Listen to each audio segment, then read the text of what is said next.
My husband threw tantrums for months, slammed a sauce jar so hard it cracked, flipped the coffee table, and his mom said, "Boys will be boys." So I threw bigger ones back. I married Nathan after dating for 2 years, and everything was great until we moved in together. We had this nice little duplex with a big kitchen and a backyard where I grew tomatoes and peppers.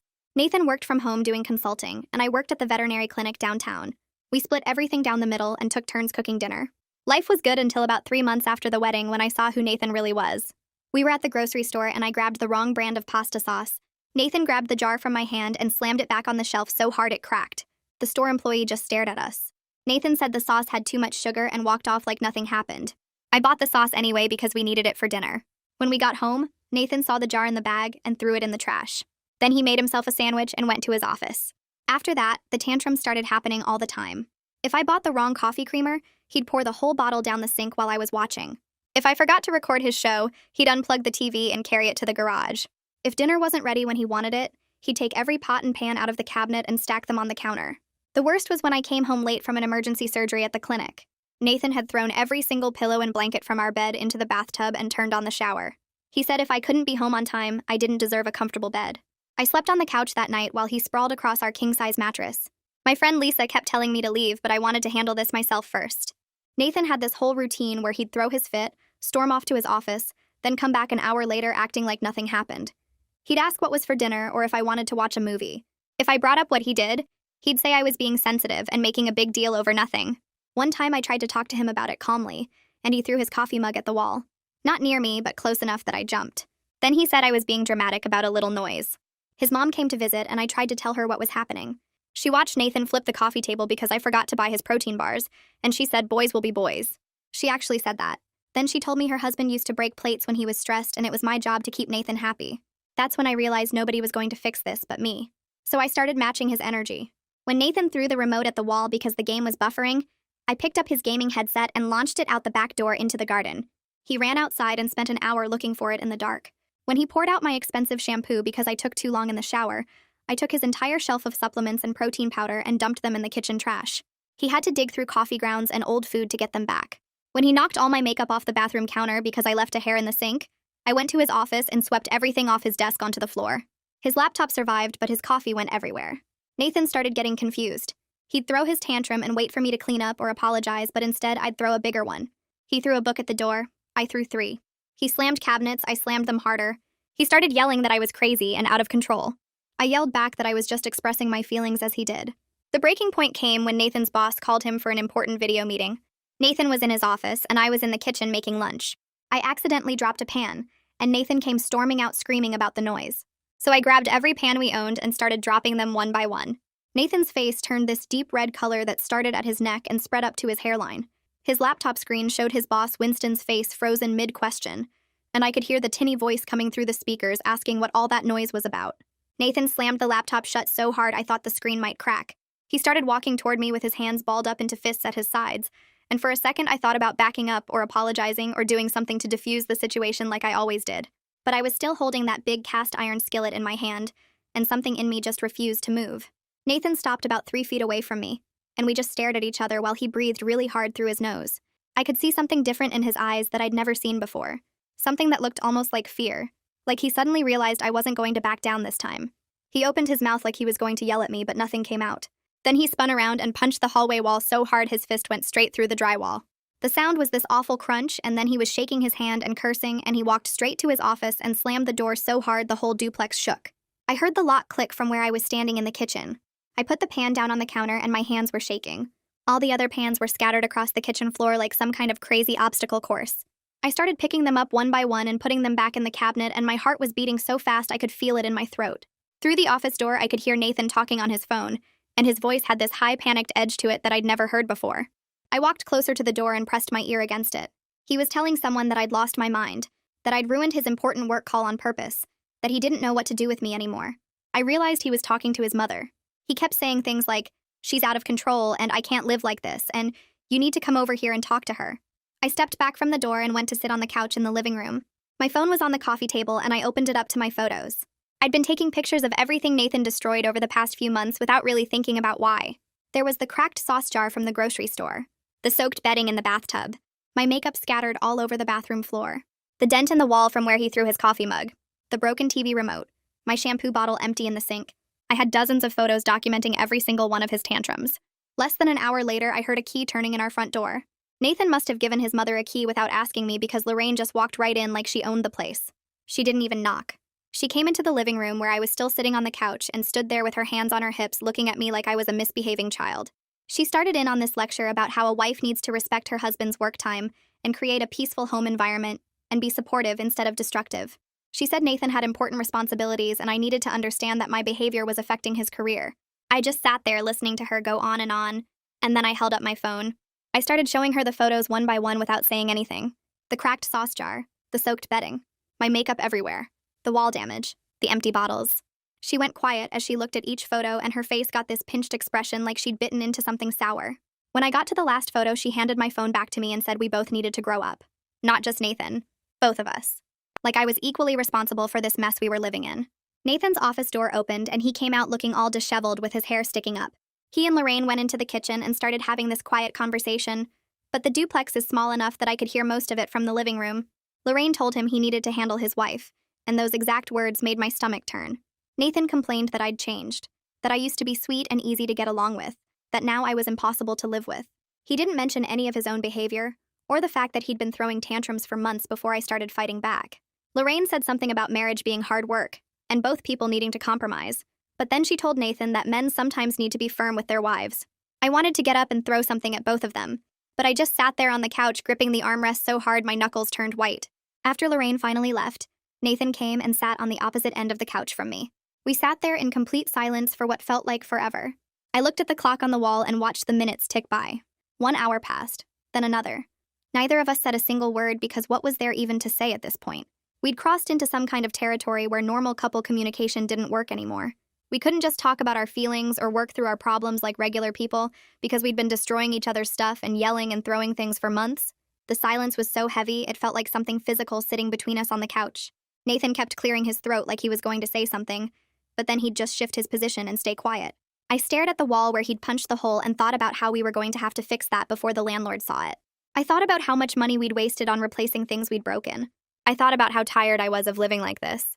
That night, Nathan took a pillow and blanket from the closet and went to sleep in his office. I went to our bedroom and lay down on the bed, but I couldn't fall asleep. I kept staring at the ceiling, thinking about everything that had happened. I'd matched Nathan's energy like I thought I was supposed to, like I was standing up for myself and refusing to be pushed around. But lying there in the dark, I realized that matching his tantrums hadn't fixed anything at all. I'd just proved that I could be as destructive as him. We were both living in a war zone that we'd created together. The duplex that used to feel like home now felt like a battlefield. My tomatoes and peppers in the backyard were probably dying because I hadn't had the energy to take care of them in weeks. Everything we'd built together was falling apart, and I didn't know how to stop it. I'd thought that fighting back would make Nathan see how awful his behavior was, but instead it just gave him an excuse to say I was crazy too. I finally fell asleep around 3 in the morning, feeling more exhausted than I'd ever felt in my life. The next morning, I woke up to the smell of coffee. I walked into the kitchen and found Nathan standing by the coffee maker with this big fake smile on his face. He asked me what I wanted for breakfast in this cheerful voice that sounded completely wrong after everything that had happened yesterday. I just stood there staring at him, trying to figure out if he was serious. I told him we needed to talk about what was happening to us, about the fighting and the destruction, and his mother walking into our house uninvited. Nathan's fake smile got even bigger, and he said there was nothing to talk about if I would just stop overreacting to everything. He said we could go back to normal if I would calm down and stop making problems where there weren't any. I felt something break inside me when he said that. Not in a dramatic way, just this quiet realization that Nathan genuinely believed none of this was his fault. He thought I was the problem. He thought if I would just go back to being quiet and accepting his tantrums, everything would be fine. I didn't say anything else to him. I just went back to the bedroom and got ready for work. I drove to the veterinary clinic downtown and walked in through the back entrance like I always did. My coworker Alyssa was in the break room making coffee, and she took one look at my face and asked if everything was okay at home. I opened my mouth to give her my usual response about how everything was fine, but instead I felt my eyes fill up with tears. Alyssa put down her coffee mug and took my arm and led me into the supply room. She closed the door behind us and I just started crying. Not pretty crying either, but the kind where you can't breathe right and your nose runs everywhere. I told her everything. About the pasta sauce at the grocery store, and Nathan throwing things and pouring out my shampoo and soaking our bedding in the bathtub. I told her about how I'd started fighting back and throwing bigger tantrums than his. I told her about the pans yesterday, and Nathan punching the wall and his mother showing up uninvited. Alyssa listened to the whole thing without interrupting once. When I finally stopped talking and wiped my face with a paper towel, Alyssa was quiet for a minute. Then she said very gently that what I was describing sounded like an abusive relationship.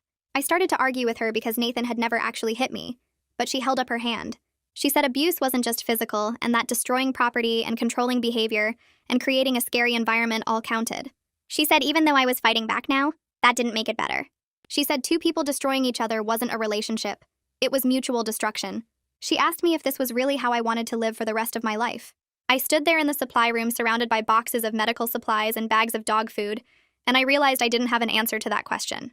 I spent the rest of my shift at the clinic going through the motions of my job, while my brain kept replaying what Alyssa said about mutual destruction.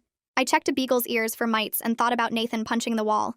I gave a cat her vaccines and thought about me throwing pans during his work call. I cleaned exam rooms and thought about how we'd both become people I didn't recognize anymore.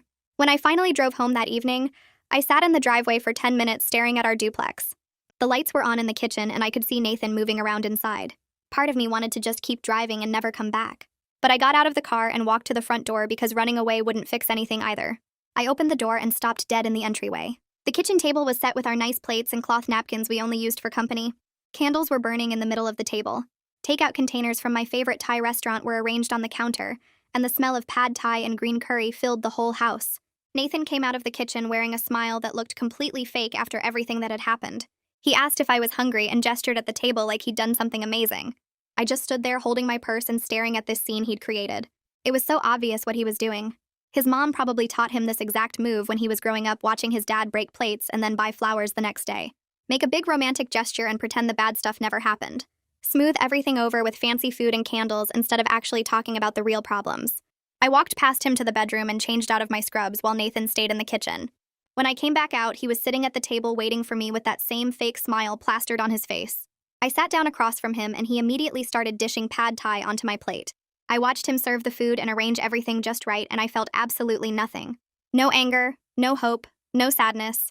Just this empty feeling like I was watching a stranger perform a play I'd seen too many times before. I put my fork down before even taking a bite and told Nathan we needed couples therapy. I said our marriage was falling apart and we needed professional help to fix it. Nathan actually laughed. Not a mean laugh exactly, but this dismissive sound like I'd said something ridiculous. He said therapy was for people with real problems like addiction or affairs.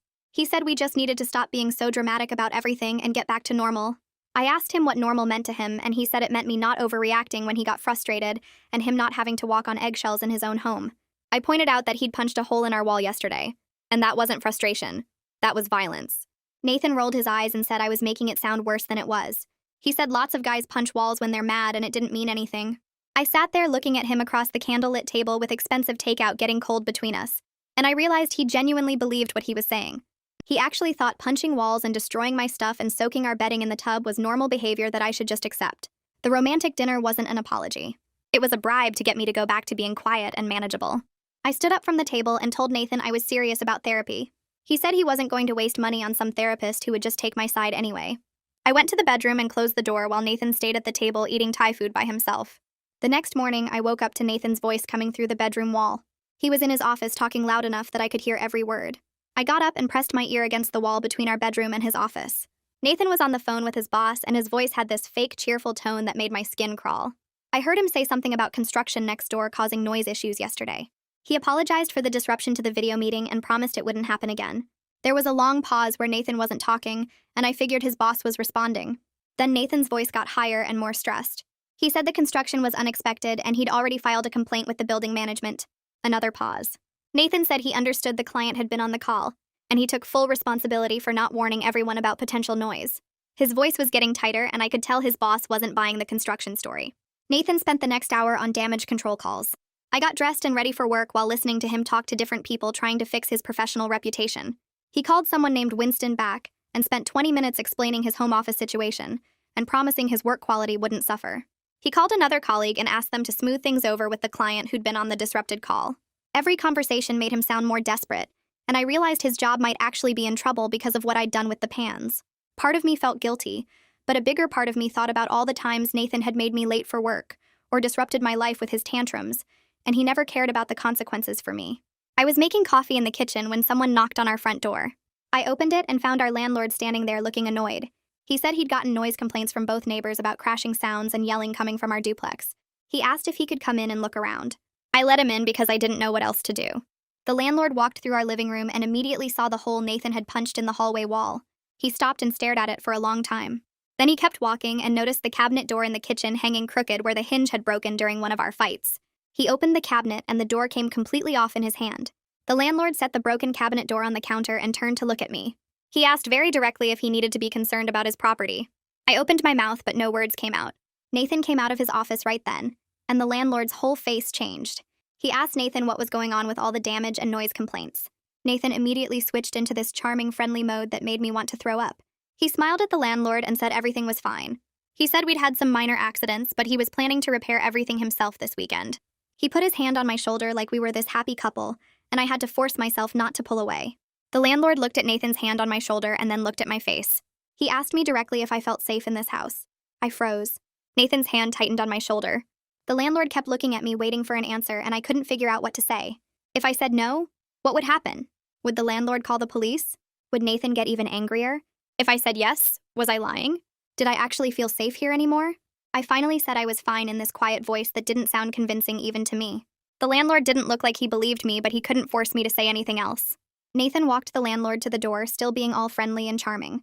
He promised again to fix everything and keep the noise down. The landlord handed Nathan a written warning about the noise complaints and property damage. He said any more problems, and he'd start eviction proceedings. Nathan took the paper and kept smiling until the landlord left. The second the door closed, Nathan's fake smile disappeared. Requested Reds is on Spotify now. Check out link in the description or comments. He turned to me and started yelling about how I'd embarrassed him and made us look like trashy people who couldn't handle our problems. He said the landlord probably thought he was some kind of abuser now because of how I acted.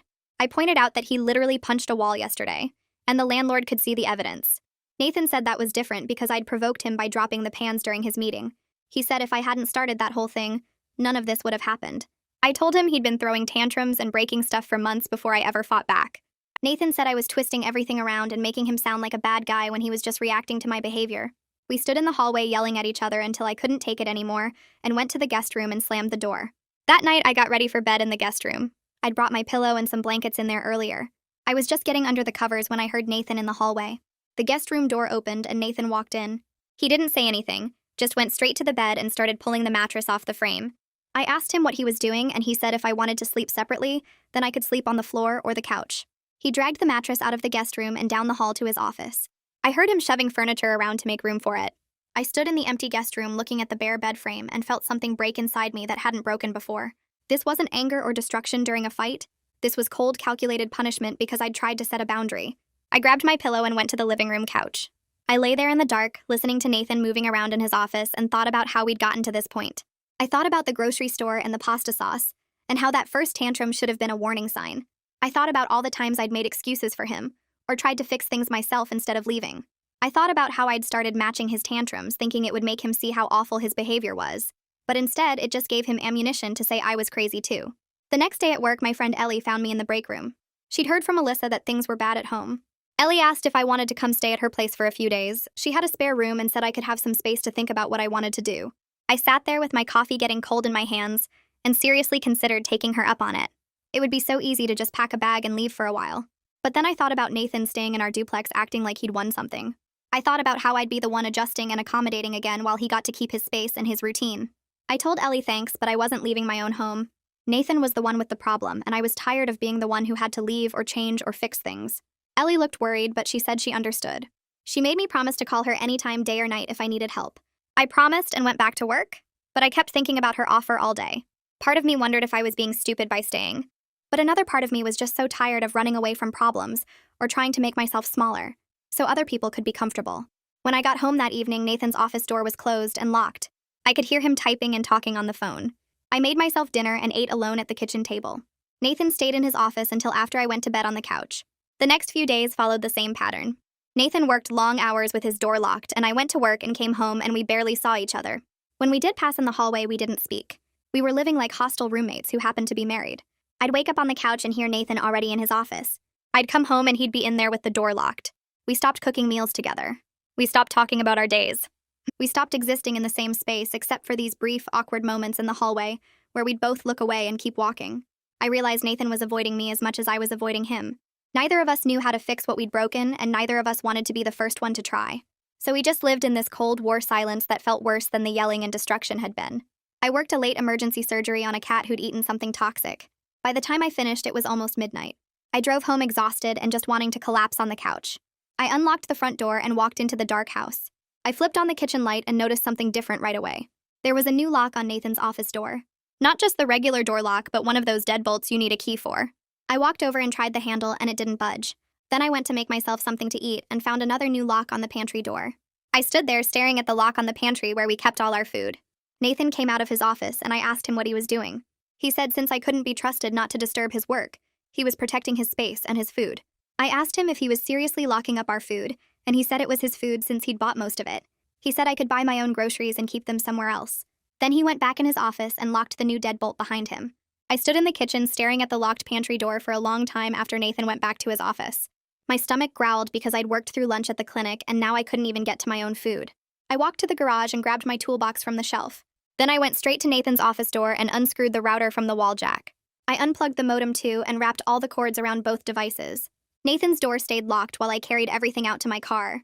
I popped the trunk and put the router and modem inside, then locked it and took my keys with me back into the house. About 20 minutes later, Nathan came storming out of his office yelling about the internet being down. I was sitting on the couch scrolling through my phone and I told him the internet was fine, just in a safe place.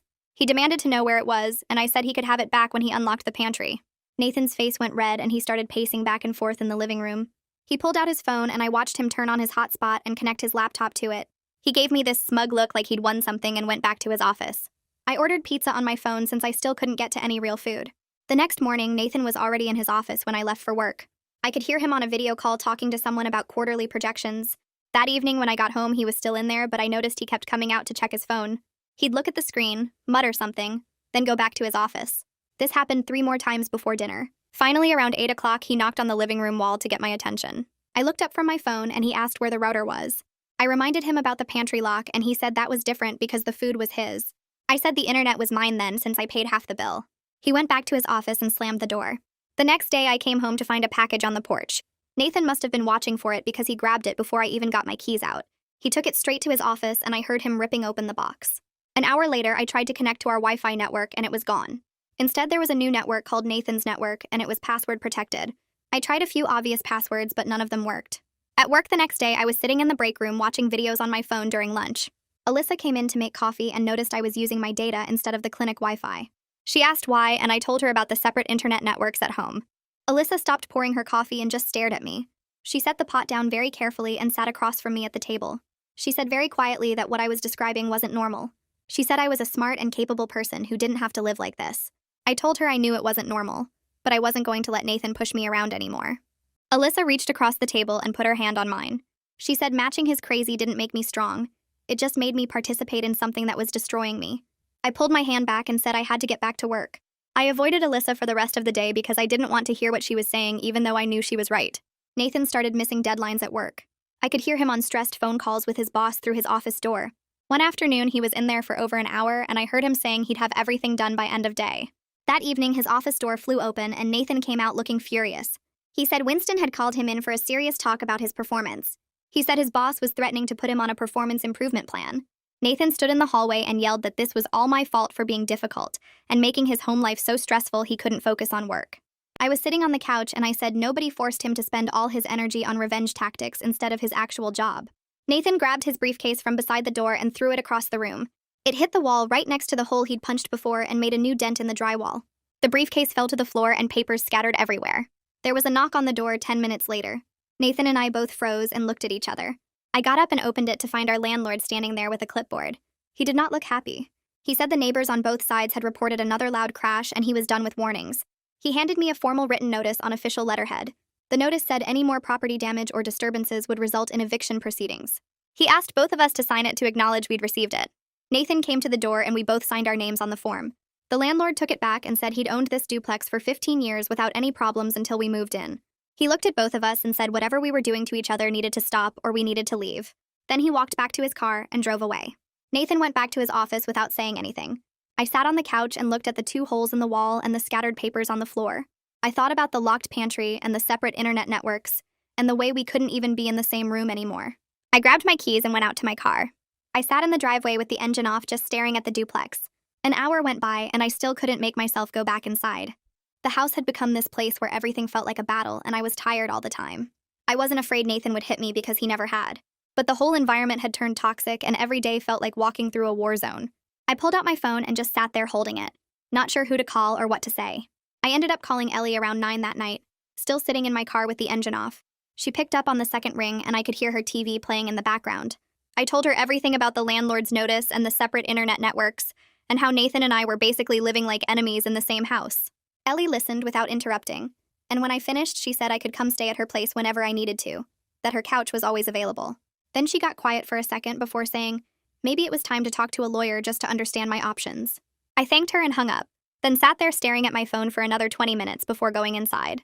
The next morning, I looked up divorce attorneys during my lunch break at the clinic. I told myself I was just gathering information, not actually planning to leave. I found someone named Patricia Chen who had good reviews and availability that week. I made the appointment for Thursday afternoon and didn't tell Nathan about it. When Thursday came, I left work early and drove to her office in a building downtown. The waiting room had uncomfortable chairs and magazines from 6 months ago. Patricia called me back after 10 minutes, and we sat in her office with a big window overlooking the parking lot. She asked about my marriage, and I gave her the basic facts about Nathan's tantrums and my retaliation. She took notes on a yellow legal pad and asked if Nathan had ever physically hurt me. I said no, he'd never hit me or anything like that. Then she asked about emotional abuse, and I froze because I didn't know how to answer that question. Patricia put down her pen and explained that destroying property and controlling behavior and creating a hostile environment all counted as forms of abuse even without physical violence. She said what I was describing fit a pattern she'd seen many times before. She pulled out some pamphlets about domestic abuse and support resources, then told me to think carefully about whether I wanted to try to save this marriage or protect myself by leaving. I took the pamphlets and stuffed them in my purse, then drove home in a daze thinking about the word abuse and whether it really applied to my situation. I walked into the duplex to find a strange man working in our kitchen. He was on a ladder patching the hole Nathan had punched in the wall, and there were tools spread out on the counter. Nathan came out of his office when he heard me come in and explained that he'd hired a handyman to fix all the damage before the landlord came back. The handyman glanced between us and kept working, but I could tell he felt uncomfortable. He probably sensed the tension radiating off both of us. I went to the bedroom without saying anything to Nathan and closed the door. Later that evening, after the handyman left, Nathan found me in the kitchen making dinner. He told me in this cold, formal voice that he was fixing everything so we wouldn't get evicted, speaking to me like I was a business partner instead of his wife. I realized we hadn't had a real conversation in over a week, just these tactical exchanges about practical matters. He asked what time I'd be home tomorrow, and I told him my usual time. Then he nodded and went back to his office. I ate dinner alone at the table, looking at the freshly patched wall. At work the next day, Alyssa cornered me in the supply room and asked how things were going at home. I tried to brush her off, but she wouldn't let it go. She said I looked exhausted and stressed and she was worried about me. I finally admitted that Nathan and I were barely speaking and living like hostile roommates. Alyssa said even if Nathan wouldn't go to couples counseling, I needed to talk to someone because this situation was clearly taking a toll. She pulled up a therapist's website on her phone and showed me the profile for someone named Heidi Molina, who worked with relationship issues and trauma. I took a picture of the screen and promised Alyssa I'd think about it. I called Heidi's office that afternoon and made an appointment for the following Tuesday. The receptionist asked what I wanted to work on, and I said relationship problems, which felt like a massive understatement. When Tuesday came, I left work at 4 and drove to Heidi's office across town. She met me in the waiting room, a woman in her 50s with gray hair and kind eyes. Her office had soft lighting and comfortable chairs and a box of tissues on the side table. She asked me to tell her what brought me in, and I started talking about Nathan's tantrums and my retaliation, and everything that had happened over the past months. Saying it all out loud to a stranger made me realize how completely abnormal our situation had become. Heidi asked what I wanted to get out of therapy, and I opened my mouth to say I wanted to fix my marriage, but the words wouldn't come out. I sat there staring at the tissue box and realized I didn't even know if I wanted to save my marriage anymore. Heidi didn't push me for an answer. Instead, she started asking about Nathan's behavior patterns and my responses to them. She explained that what I was describing followed a classic abuse cycle, even though Nathan wasn't hitting me. She said my retaliation was a trauma response to feeling powerless in my own home.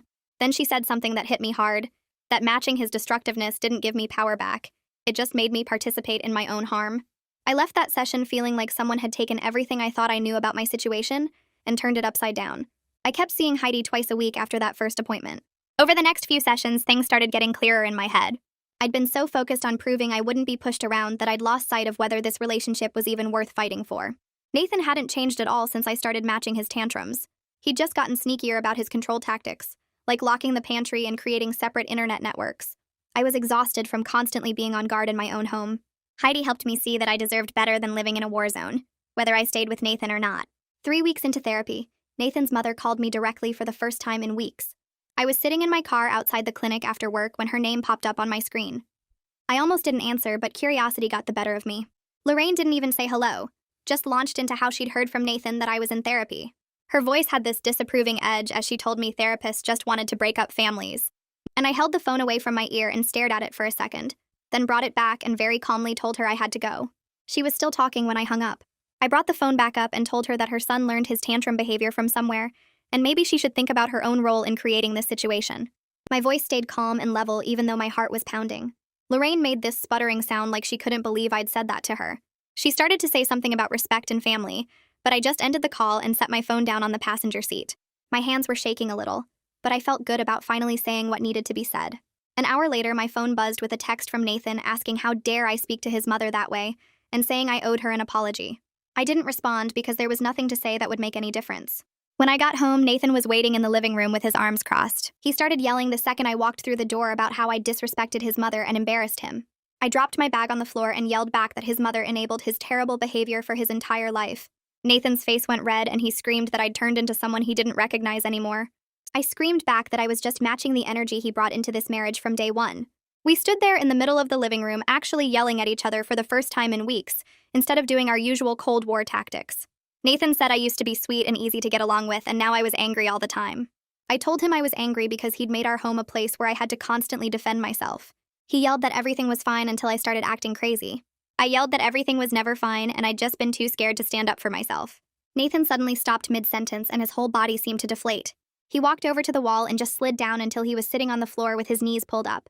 He put his head in his hands and said he didn't know how we got here. His voice came out quiet and tired instead of angry. He said he didn't know how to fix it, and this was the first honest thing he'd said in months. I stood there looking down at him and realized I was exhausted too. All the anger drained out of me, and I just felt empty and sad. I walked over and sat down on the floor across from him with my back against the opposite wall. We looked at each other for a long time without saying anything. The house was completely quiet except for the sound of the refrigerator humming in the kitchen. I told him I didn't know if this marriage could be saved. He looked up at me with red eyes. I said I knew it couldn't continue the way it had been going because we were destroying each other. Nathan nodded slowly and wiped his face with his sleeve. Nathan started talking in this low voice about his dad, and how he used to watch his father throw things and yell at his mom. He said his dad would break dishes when he got stressed and his mom would just clean it up and act like nothing happened. Nathan said he grew up thinking that was normal, and that's how men handled their feelings. He looked at the floor and admitted he had anger issues. He said he didn't want to be like his dad, but he didn't know how to be different because this was the only way he'd ever seen conflict handled. His voice cracked a little when he said he was scared he'd already become exactly like his father. I sat there processing what he'd just told me, and thinking about all the therapy sessions with Heidi. I told Nathan I would consider trying therapy together if he was serious about changing. I said I needed to see real effort, and not just words because words were easy. Nathan looked up and asked if I really thought therapy could help. I said I didn't know, but I knew we couldn't fix this on our own. He nodded and said he'd find a couples therapist and make an appointment. For the first time in weeks, I felt this tiny bit of hope that maybe we could actually work through this. Nathan pulled out his phone right there on the floor and started searching for therapists. I watched him scroll through options and read reviews out loud. He found one that had good ratings and specialized in marriage counseling and anger management. He called the office and left a message asking for an appointment as soon as possible. 3 days later, Nathan got a call back from the therapist's office saying they had an opening that Thursday. Nathan took the appointment and then told me about it when I got home from work. Thursday came and we both got ready in silence. We drove to the therapist's office in separate cars because I wanted my own way to leave if I needed it. The waiting room had beige walls and comfortable chairs and magazines on a small table. Nathan and I sat next to each other but didn't talk. We both just stared at the walls or our phones feeling nervous about what we were about to face together. A woman came out and called our names. She introduced herself as the therapist and led us back to her office. The first session was brutal because we both laid out everything that had happened over the past months. I talked about Nathan's tantrums and the destroyed property and feeling unsafe in my own home. Nathan talked about feeling like I'd changed and become hostile, and how nothing he did was ever good enough. The therapist listened to both of us without interrupting. When we finished, she didn't take sides, but she pointed out that we'd created a pattern of mutual retaliation. She said this pattern would destroy us both if we didn't stop it immediately. She explained that we were stuck in a cycle where each person's reaction triggered the other person to react worse. Nathan and I both sat there taking in what she was saying. The therapist gave us homework to practice basic respectful communication. She said we needed to not engage in any destructive behavior toward each other or property for the next week. Nathan and I both agreed to try. I could see Nathan looked skeptical about whether talking would actually help, but he said he'd do it. The first week of trying to follow the therapist's guidelines was incredibly hard. Our default mode had become hostility, and we had to actively fight against it constantly. Nathan started to slam a door one morning and then caught himself halfway through. He closed it gently instead, and I saw him take a deep breath. I started to make a sarcastic comment when he left dishes in the sink, and I stopped myself mid-sentence. We were both trying, but it felt awkward and forced, like we were learning a new language. Nathan asked me to pass the salt at dinner one night using this overly polite voice that sounded fake. I passed it to him and said thank you when he handed me the pepper, even though neither of us had said please or thank you in months. Small moments happened where we almost fell back into old patterns, but managed to stop ourselves just in time. Our second week following the therapist's homework went a little smoother than the first. Nathan woke up early one Tuesday and I found him in the kitchen already dressed for work. He had made coffee for both of us without me asking. The mug sat on the counter steaming and he just nodded at mine when I walked in. I picked it up and took a sip, and it was exactly how I liked it, with the right amount of cream. We didn't say much, but we sat at the kitchen table together for 10 minutes before he went to his office. That small gesture felt weird after everything that had happened. A few days later, I stopped at his favorite Thai place on my way home from the clinic and picked up Pad CU without telling him I was doing it. I just brought it home and set it on his desk while he was on a call. He looked up surprised and mouthed, "Thank you." These tiny moments of trying to be decent to each other felt fragile, like they could shatter if either of us made one wrong move. We were both walking carefully around the house, being overly polite in a way that felt forced, but also necessary. Nathan would ask if I needed anything from the store before he left. I would text him if I was running late so he wouldn't worry. We were building something new, but it was so delicate that neither of us trusted it yet. Nathan came home from work one afternoon looking genuinely happy for the first time in months. He found me in the living room folding laundry and told me his boss had pulled him aside that morning. Winston had noticed Nathan's work was getting better, and his attitude had improved. Nathan said Winston told him that whatever personal stuff had been going on seemed to be getting worked out. Nathan looked proud when he told me about it. He said he'd been meeting all his deadlines again, and his client presentations were back to their normal quality. I could see how much it meant to him that his professional reputation was recovering. He'd been so stressed about Winston losing confidence in him. Nathan sat down on the couch next to the laundry basket and actually smiled. He said he felt like he was getting his life back on track, and it was because we were both trying harder. I told him I was glad his boss noticed, and I meant it. Seeing Nathan care about something besides our fights reminded me of the person I'd married before everything went wrong. Nathan's phone rang while we were eating dinner the following week, and I saw his mom's name on the screen. My stomach dropped because Lorraine's calls usually meant drama. Nathan looked at the phone, then at me, and picked it up. I expected him to get up and take it in his office like he always did, but he stayed at the table. I could hear Lorraine's voice coming through the speaker, loud and demanding. Nathan took a breath and said he needed to talk to her about something important. He told her that he and I were working on our marriage in therapy, and we were making progress. Lorraine started talking over him, asking what kind of therapy, and saying marriage counselors just caused problems. Nathan interrupted her, which I'd never heard him do before. He said he needed her to either be supportive of what we were doing or stay out of it completely. Lorraine's voice got higher, and she started listing all the things she thought I was doing wrong. Nathan said he wasn't going to discuss it, and he needed her to respect his boundary. There was silence on the other end. Then Lorraine said fine in this cold voice and hung up. Nathan put his phone face down on the table and went back to eating his dinner. I just sat there shocked because Nathan had never stood up to his mother about anything related to me. He didn't look at me or acknowledge what had just happened, but I could tell it had been hard for him. 2 weeks later, I asked Nathan to pick up my prescription on his way home from the coffee shop. He said he would, and I didn't think anything of it. When he got home that evening, he had the coffee, but not my prescription. I felt this immediate anger rise up in my chest, and I asked him where it was. Nathan looked confused, then said he'd completely forgotten and could go back out to get it. My brain went straight to assuming he'd done it on purpose to mess with me. I said he probably forgot on purpose because that's what he always did when I asked him for something. Nathan's face fell and he said he genuinely forgot and he was sorry. I didn't believe him and I could feel myself getting ready to start a fight. Nathan suggested we call our therapist because this was exactly the kind of thing she'd told us would happen. I didn't want to call her because I was mad, but Nathan pulled out his phone and sent her a message asking if we could have an emergency session. She responded within an hour and said she could see us the next morning. That night we barely spoke, and I slept badly convinced Nathan had forgotten on purpose. The next morning we sat in the therapist's office and I laid out what happened. She listened, then asked me why I immediately assumed Nathan forgot on purpose. I said because that's what he used to do. She pointed out that Nathan had been following through on everything else for weeks, and one forgotten errand didn't mean he was back to his old patterns. She asked Nathan if he forgot on purpose, and he said no. He was thinking about a work problem and it slipped his mind. The therapist explained that rebuilding trust meant we'd both make mistakes, and we had to give each other room to mess up without assuming the worst. She said I was still in fight mode looking for reasons to be mad, and Nathan was still scared of my reactions. We talked through it for the full hour, and by the end I felt stupid for blowing up over a forgotten prescription. 3 months into therapy, Nathan and I were having more good days than bad ones. We still had moments where we slipped into old patterns, but we caught ourselves faster. Nathan was learning to say he was frustrated instead of throwing things. One morning he was annoyed that I'd used the last of the coffee creamer, and instead of pouring something out, he just said he was irritated and went to the store to buy more. I was learning to set boundaries without destroying his stuff. When Nathan left wet towels on the bathroom floor, I told him it bothered me instead of throwing his toiletries in the trash. We were both working hard, but it still felt like work. Our therapist kept reminding us that change takes time, and we shouldn't expect to undo months of bad patterns overnight. Nathan was better about expressing himself, and I was better about not jumping to retaliation. We still argued sometimes, but the arguments didn't turn into destruction anymore. We actually talked through problems which felt weird and slow but effective. I noticed I wasn't constantly on edge waiting for Nathan to explode. He noticed I wasn't looking for reasons to fight back. We were building something that felt more stable even though it was different from what we'd had before. Our lease was coming up for renewal, and we weren't sure if the landlord would even let us stay. He'd given us that formal warning about the property damage and noise complaints. Nathan called him to ask about renewing, and the landlord came by the next day to inspect the duplex. He walked through every room looking at walls and floors and cabinets. Nathan had fixed the holes in the walls and replaced the broken cabinet hinges. Everything looked clean and intact.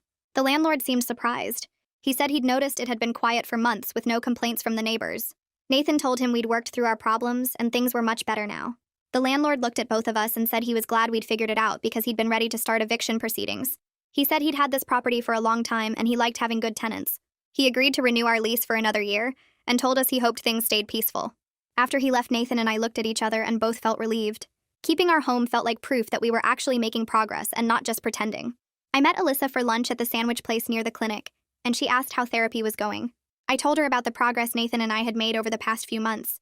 Alyssa listened and then said she was proud of how hard I'd worked to fix things. She said I seemed like myself again, and not the stressed, angry version of me she'd been seeing for months. I thought about what she said and realized she was right.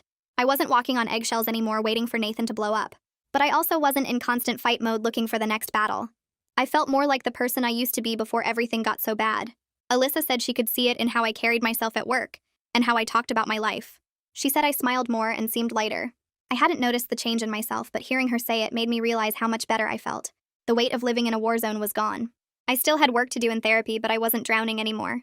Spring came and the backyard garden I'd planted the previous year was completely overgrown with weeds.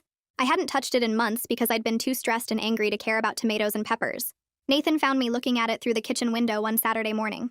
He said we should plant it together this year since I'd been too overwhelmed to maintain it alone. I was surprised because Nathan had never shown interest in gardening before. We spent the afternoon outside pulling weeds and turning over the soil. Nathan asked what I wanted to plant, and I listed the vegetables I'd grown before. We drove to the garden center and picked out seedlings together. Nathan carried the heavy bags of soil and I organized the planting layout. We worked side by side in the backyard, digging holes and setting plants in the ground. Nathan got dirt all over his hands and clothes and didn't complain once. We watered everything and stood back to look at our work. It felt almost normal in a way it hadn't in nearly a year. Just two people working on a project together without tension or anger. The garden became something we both took care of over the following weeks, and it felt good to share that responsibility. Our therapist scheduled our regular session and told us she wanted to talk about our progress. She said Nathan and I had made significant improvements in how we communicated and handled conflict. She pointed out that we'd gone from mutual destruction to actual problem solving, but she warned us that we needed to stay careful about our patterns, especially during stressful times.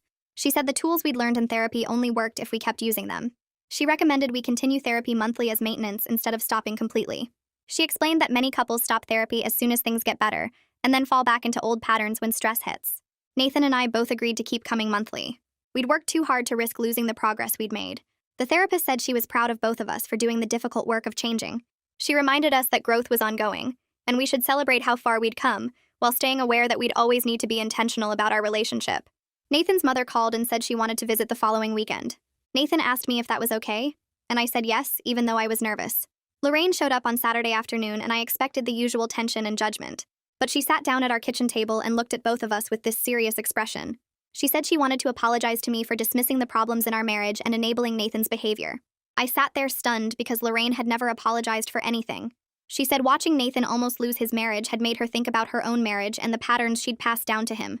She admitted that Nathan's father had treated her the same way, and she'd normalized it by calling it boys being boys. She said she realized she'd taught Nathan that destructive behavior was acceptable when it wasn't. Lorraine looked at Nathan and told him she was sorry for not holding him accountable. Then she looked at me and said she was sorry for making me feel like his behavior was my fault. I didn't know what to say, so I just nodded. Nathan reached across the table and squeezed his mom's hand. Lorraine stayed for dinner, and the whole visit felt different from every other time she'd been in our house. She was actually trying to be supportive instead of critical. After she left, Nathan and I sat on the couch, and he said he never thought his mom would admit she was wrong about anything. I said it meant a lot that she'd reflected on her own role in the situation. We both felt like maybe things really were changing for the better. 6 months after that day with the pans, Nathan and I are in a much better place, though we both know we're not completely healed. We've learned to catch ourselves before falling into old patterns, and we actually talk about problems now instead of destroying things. Last week, Nathan started getting frustrated about something at work, and I saw him clench his fists. He stopped himself, took 3 deep breaths like our therapist taught him, and told me he needed 10 minutes alone. I said okay, and went to the backyard to check on the tomatoes. When he came back out, he apologized for needing space and explained what was bothering him with actual words. These moments still feel new and fragile, but they're happening more often than the bad days. We had a fight yesterday about whose turn it was to clean the bathroom, and Nathan raised his voice. I felt myself wanting to yell back louder like I used to, but instead I said we needed to take a break from the conversation. We both went to separate rooms for 20 minutes, and when we came back, we talked it through calmly. The bathroom got cleaned, and nobody threw anything or slammed any doors. I continue individual therapy with Heidi because I realize I have my own work to do beyond the couple's issues. She helps me understand why I stayed so long before standing up for myself, and how to maintain boundaries in healthy ways. Last session, she asked me what I was getting out of matching Nathan's tantrums, and I had to really think about it. I told her it made me feel powerful after months of feeling helpless and small. She pointed out that real power comes from choosing how to respond, not from proving I could be just as destructive. That hit me hard because she was right. I'd been so focused on not being a victim that I became someone I didn't recognize. Heidi gives me homework every week about recognizing my own patterns and triggers. This week, I'm supposed to notice when I feel defensive and ask myself if the situation actually requires defense or if I'm reacting from old fear. Nathan starts his own individual therapy to work on the anger issues that go deeper than our marriage. He tells me his therapist is helping him understand how his childhood shaped his responses, and he's committed to breaking the cycle. He came home from his session last Thursday and said he'd had a breakthrough about watching his dad destroy things when he was angry.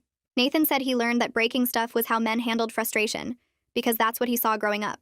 His therapist is teaching him other ways to process anger that don't involve destruction or control. I can see him really trying, and that means everything to me. We're not perfect, and we still have hard days, but we've built something different from what we had before.